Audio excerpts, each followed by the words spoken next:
Hello and welcome to the Capital Study Circle. Today we are going to discuss the violation of Panchsheel in India-China relation. तो आप सभी का स्वागत है capital study circle में। आज हम डिस्कस करने वाले हैं वायलेशन ऑफ पंचशील, मतलब पंचशील के सिद्धांतों का उल्लंघन in India China relation, Bharat और चीन संबंधों के बीच में। तो जैसा कि हम देख रहे हैं पिछले कुछ दिनों से भारत और चीन के संबंध अच्छे नहीं है और बॉर्डर पे अलग अलग बॉर्डर्स पे तनाव की स्थिति है। So first we have to understand what is Panchsheel, कि पंचशील है क्या। Then we will discuss the impact of the Panchsheel in international relation of entire world and at the same time with the two countries that is India and China. तो भारत चीन संबंधों में पंचशील का क्या महत्व है, इसको हम देखते हैं। तो सबसे पहले देख लेते हैं पंचशील है क्या। तो आप देख सकते हैं व्हाट इज पंचशील। सबसे जरूरी चीज, it's a treaty among two of most populous and powerful state, कि दो बहुत जनसंख्या जिनकी बहुत ज्यादा है उस तरह के देश, जैसे चीन सबसे नंबर 1 पे है and at the second number पे है वो इंडिया, और पावरफुल भी है। आज के समय अगर देखें तो दोनों ही कंट्री काफी पावरफुल है। अदर नेम इज, जो पंचशील का दूसरा नाम क्या है, 5 प्रिंसिपल्स ऑफ पीसफुल कोएग्जिस्टेंस, कि शांति के थ्रू हम एक दूसरे के साथ रह सकते हैं, इसके 5 सिद्धांत। It is one of the most important piece of foreign policy in the modern world. आज के मॉडर्न वर्ल्ड में माना जाता है कि ये बेस्ट है, कि इससे अच्छी सिद्धांत नहीं हो सकते फॉरेन पॉलिसी जो विदेश नीति के तहत होते हैं उसमें। अब देख लेते हैं इसका इतिहास क्या है, कब ये शुरू होता है, क्यों बनाया जाता है, किस कंडीशन में बनाया जाता है। तो जैसा कि आप यहां देख पा रहे हैं कि हिस्ट्री ऑफ पंचशील, कि पंचशील जो सिद्धांत है, जो ट्रीटी है, जो समझौता है, उसका इतिहास क्या है। तो 1949 की बात करते हैं। तो जैसा कि हम जानते हैं कि हमारा देश 1947 में आजाद हो जाता है, लेकिन हम 1950 में एक रिपब्लिक बन पाते हैं। और साथ ही साथ हम देखते हैं कि चाइना भी 1949 में वहां एक कम्युनिस्ट रेवोल्यूशन होता है और वहां पे कम्युनिस्ट शासन आ जाता है, जहां पे कम्युनिस्ट पार्टी ऑफ चाइना जो है वो सिंगल लार्जेस्ट पार्टी बन के आती है, और वहां से ही भारत और चीन के रिश्तों की शुरुआत होती है। तो यहां देख सकते हैं कि चाइना जो एक तरह से आजाद होता है 1945 में, जब वर्ल्ड वॉर एंड होता है, लेकिन वहां पे एक नेशनलिस्ट गवर्नमेंट जो चिंग काई शेक के नेतृत्व में बनती है। उसके बाद विद इन 4 ईयर्स, 45 के बाद 49 के अंदर माओ जेडोंग के नेतृत्व में एक कम्युनिस्ट रेवोल्यूशन जो होता है, अक्टूबर रेवोल्यूशन भी कह सकते हैं, अक्टूबर में होता है। तो वो जो रेवोल्यूशन होता है वहां पे कम्युनिस्ट पार्टी की सरकार बन जाती है। अब चिंग काई शेक भाग जाते हैं ताइवान में। इसके अलावा भारत में हम जानते ही है कि 1950 में हम ऑफिशियली रिपब्लिक ऑफ इंडिया बन गए। इससे पहले हम डोमिनियन स्टेटस में थे, लेकिन रिपब्लिक ऑफ इंडिया। तो यहां से जो शुरुआत हो रही है ये पोस्ट वर्ल्ड वॉर 2 है, कि वर्ल्ड वॉर 2 जो है वो खत्म हो चुका है। उसके बाद विश्व में शांति लोग चाहते हैं, यूएन का एस्टेब्लिशमेंट हो चुका है, वो भी शांति के लिए था। और इंडिया और चाइना दो नए इमर्जिंग इंडिपेंडेंट कंट्री थे, उनके बीच में भी एक समझौता आ रहा था। और एक तरफ से देखें तो हमारे यहाँ जो नेहरू थे वो भी सोशलिस्ट आइडियोलॉजी से काफी प्रभावित थे, और जो चीन में यहाँ आप देख सकते हैं माओ जेडोंग जो थे, उनके कम्युनिस्ट पार्टी के नेतृत्व में वहां जो रेवोल्यूशन हुआ था वो भी सोशलिस्ट आइडिया में बिलीव करते थे। तो दोनों के आइडियोलॉजी भी एक जैसे होने के कारण, और दूसरा पॉपुलेशन और गरीब होने के कारण, एक जैसी परिस्थितियों के कारण दोनों के बीच में अंतरराष्ट्रीय संबंध में एक पीस को लेके एक बहुत सहमति बनती है।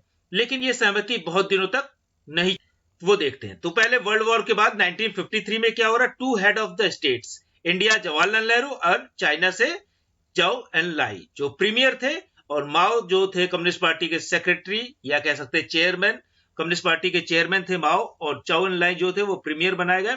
वो एक समझौता करते हैं 53 में, और जो एग्रीमेंट के रूप में आता है पंचशील के सिद्धांत में 1954 में। तो अब हम देख लेते हैं कि एग्जैक्टली वो पंचशील क्या है। पंचशील का जैसे आप समझ सकते हैं 5 और सील जो है उस पर निर्भर है।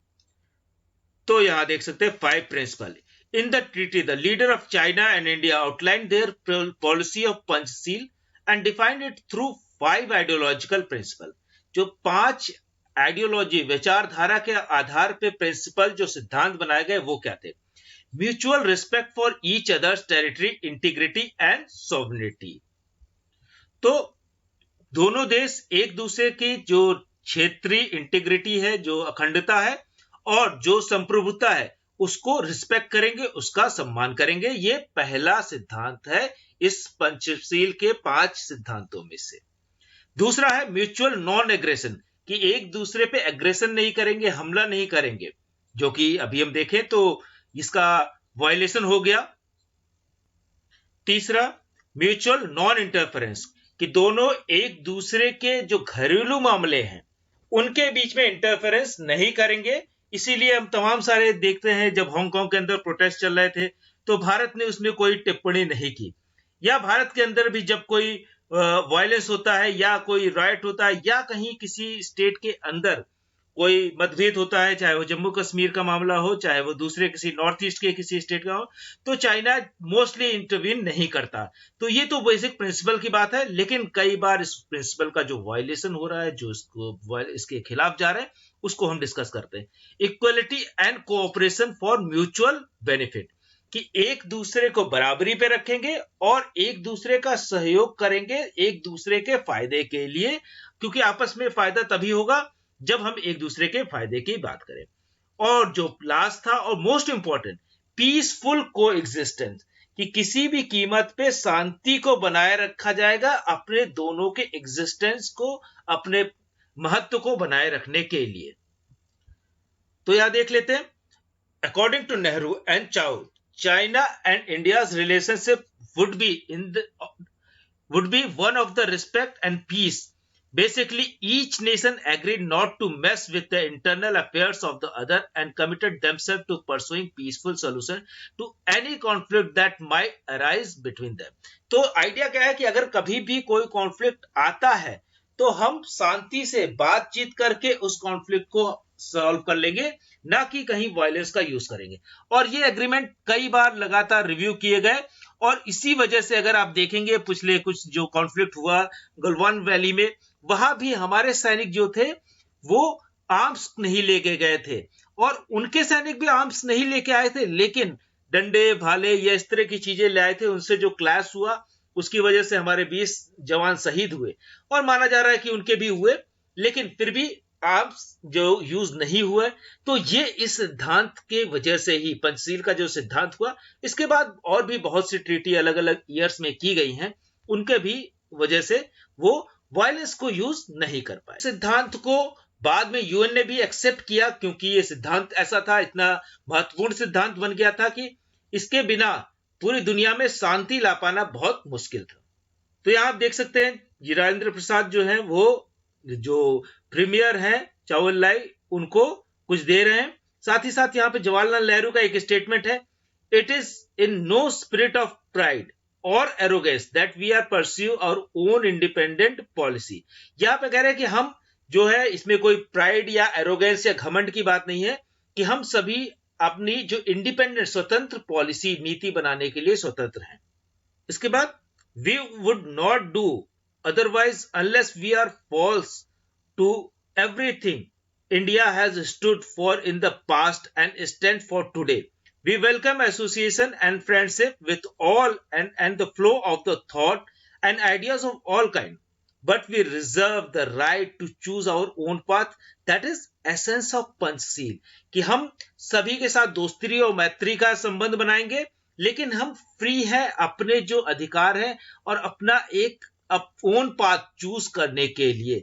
और ये कह रहे कि ये पहला प्रिंसिपल एसेंस है पंचशील का, कि ये जरूरी नहीं है कि चाइना के अंदर जो सोशलिस्ट आइडिया है वो इंडिया को भी उसी तरह अपनाना पड़ेगा, या इंडिया की डेमोक्रेसी को किसी भी तरह चाइना पे थोपा जाएगा, ऐसा नहीं होगा। इसी को पंचशील का प्रमुख पायदान मानते हैं, पहला स्टेप मानते हैं जवाहरलाल नेहरू। इसके बाद आप एक महत्वपूर्ण जो फोटो है वो देख सकते हैं, जहां पे राजेंद्र प्रसाद है, चावल है, सर्वपल्ली राधाकृष्णन है और जवाहरलाल नेहरू तो है ही। तो एक और कोट जवाहरलाल नेहरू का आप देख सकते हैं, I do think it is very considerable achievement for the United Nation and for the world to have pass such declaration universally and accepted in substance those principal.